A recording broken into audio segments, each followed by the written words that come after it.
Well, I mentioned in my last video that Heather Antos was making some just terrible posts about this situation. Now, she does things in a way that's more of like a retweet, a passive-aggressive kind of thing. So she can kind of just go, I didn't say anything. You know, it's an excuse, right? This is how these people justify these. But make no mistake, everybody in the comic industry wants all of us dead. They really do. And they have for a long, long time.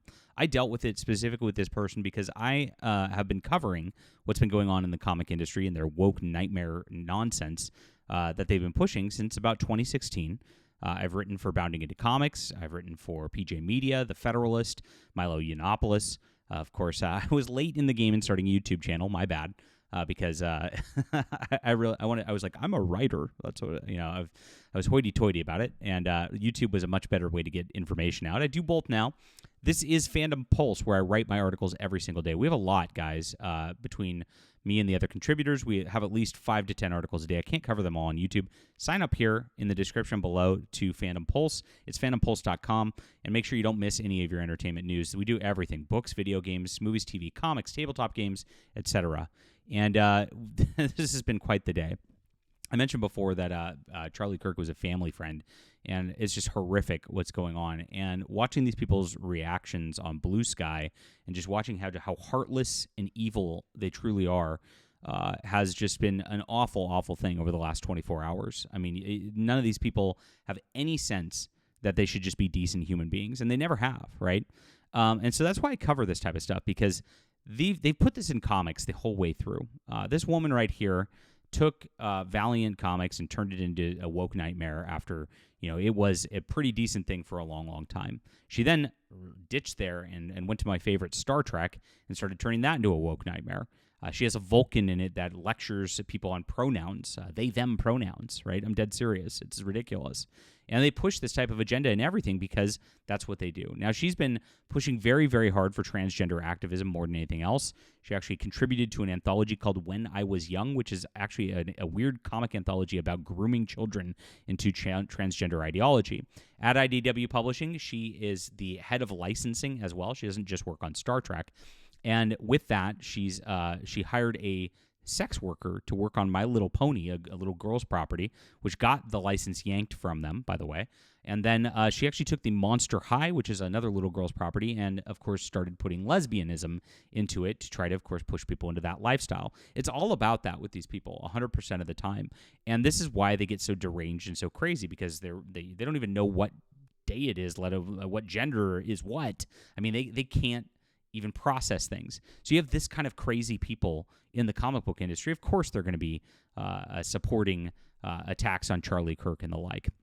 And we've seen it with that Gretchen Felker Martin, who went far enough that, of course, DC Comics did something. But IDW Publishing has not done anything in the past, despite this person's activism and, of course, torching everything that's going on with their comics, because she's got enough industry clout. She's an untouchable. And all these people with their industry clout all do the same thing. They're a whisper network. They try to hurt people over politics. They blacklist people. It's a really destructive industry. It's been a terrible one for 10 plus years. And of course, the villains of every single one of their books are either like MAGA, stand-ins, or they're she did it with Klingons, and had her heroes go, oh, kill all the fascists. Yeah. When you're saying kill all the fascists and you guys can't separate fantasy from reality, this is what you get. This is exactly what goes on. And these people cannot separate fantasy from reality, clearly. They're training all these people to say everybody's a Nazi and Captain America punches a Nazi. Why don't you? They think they're heroes for doing this type of thing. Now, I dealt with this at San Diego Comic-Con. It was a very weird thing. I was working for Bounding Into Comics at the time and covering the convention. Naturally, I have an interest in IDW Publishing and Star Trek panel, so I showed up. I was just taking notes with my laptop, like in a journalist, just listening to the panel, took notes, wrote an article about it, and numerous other panels of the whole con. But I was at this one, and these people like in IDW T-shirts flank me and start sitting next to me on either side, and they're large women, right? And it's like, what is going on here? And I just keep taping notes and not worrying about it. And I look out. There's armed guards at the end of the panel when I step outside with like full-on guns right there. And so because I was a journalist doing my job, and because she knows I am a conservative and I cover this stuff, instead of just like talking, being a normal person, she had security called on me. I mean, like, you could have had who knows what she was saying or how hyperventilating it is. I'm just looking at this. Those were people with guns. They could have shot me at San Diego Comic-Con because she, if I stepped wrong or who knows, like, I mean, they might have thought something. They could have done something. Now nobody touched me. Nobody did anything. Thank God. But as I look at this type of thing, it's dangerous. It's dangerous for a person like me to go to San Diego Comic-Con because of people like Heather Antos. That's what's crazy. And then she'll blame people like me for our rhetoric or whatever. It's like, I don't want this. I just want you to stop ruining comic books. That's it. It's a minor thing, and make comic books great again. That's all. I'd like to have some fun. I'd like Star Trek to actually feel like Star Trek and be written by people who actually understand Star Trek and not be this just crazy identity politics fan fiction. I mean, I don't think that's that much to ask. I'm talking about books. You're talking about you hate me. We're not the same, right? Then they'll call me hate speech, et cetera, et cetera. So that's a wild thing. I was just thinking about just like, wow, that could have been really ugly. As you think about Charlie Kirk, you're just like, this is what they want. This is what they want. And she goes mask off about what they want. So I talk about the industry, and despite the DC Comics removing that crazy person from Red Hood earlier this morning, they've got crazy people working across the comic industry. And look at this. This is Mark Waid. I think a lot of us would rather see the industry burn down than to get together with the alt-right. You want to talk about violent language and stuff like that. This guy's a nut. He works for DC Comics. I know I would. Sorry.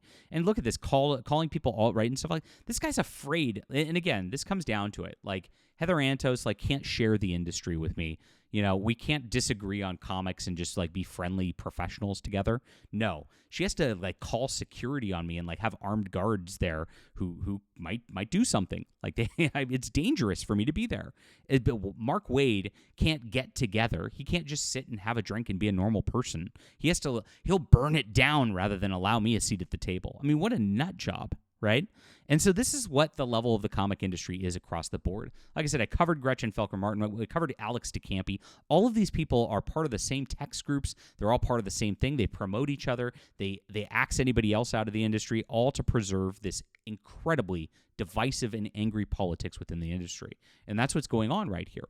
So when President Trump got shot, I'm just going to remind you, Heather Antos put that he was Palpatine, and this is making him evil, and mocked the fact that President Trump got shot. And, a lot of people did stuff like this back then, too, and these weren't screenshotted to the degree of Charlie Kirk. The only reason and the only difference is because that gunman missed. If he didn't miss, this stuff would be here. Maybe this would have happened back then and people would have done that. But honestly, Charlie Kirk's opening people's eyes now because he actually got killed. And these people, this is how ghoulish they are. They're sick. They will mock this instead of, Heather, just don't post anything. But the thing is, even if they didn't, the ones that are not posting right now they're happy about this. And this is just confirmation they're happy about this. Like there's ones who are crazy enough to do stuff like this. And then there's ones who are just going to not say it, but they're all on the same page. They would love for this to happen. And this is it. Really, really wild stuff.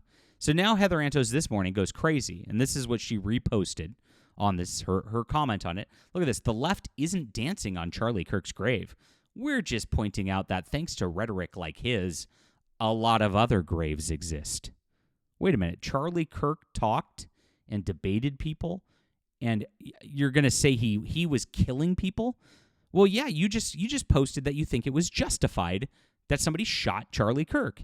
That's fucking nuts. This is what IDW Publishing's head of licensing, all these licensed properties, Hasbro, Star Trek, bunch of others, this person just says that it's justified to do this type of thing. All these brands now are tacitly endorsing this type of thing. What the serious fuck? This is crazy. This is one of the craziest reposts I could have ever possibly seen. And so, yeah, Heather Antos, you got to explain yourself on this one. This is wild. You mocked President Trump when he got shot. Now you're out there saying that, like, Charlie Kirk was killing people from talking. You nut. It's like, no wonder. Of course you can't share a industry with somebody like me. If you're that crazy, no, you think I'm a boogeyman. And this is wild. This is why it's like, I don't know. I mean, I don't know that I'd ever go to a convention again at this point. These people might do something crazy, and I don't want to be around that. I got kids too. Charlie Kirk had kids. I mean, they don't have a father now. I'm not going to let that happen in this household. Wild stuff. But she also reposted this crazy Joe Walsh thing. Joe Walsh is a nut as well. To my friends on the right, a few months ago after an assassination attempt on the Democratic governor of PA, 60 days or so after blah, blah, blah, a Minnesota legislator. If your reaction yesterday is right-wing media is screw you, Joe, only the left engages in violence. As I recall, weren't those leftists who weren't happy and that these people were leftist enough? As I recall, that was the case. But hey, you're factually dead wrong. You're incapable of putting your country first, and all the political violence from all sides will continue. Yes, this is the right wing's fault that Charlie Kirk got shot. You can see how sick these people are. And so she reposted that. She reposted this. There's a pattern here, and there's sick people. And that's exactly what comics has become the entire time. It's exactly why we talk about this. All right, leave a comment down below with what you think about this, please. Hit the like and subscribe button, my friends. And do sign up for Fandom Pulse. It's in the description below, fandompulse.com. And make sure you don't miss your news. Thanks for being here. We'll be back.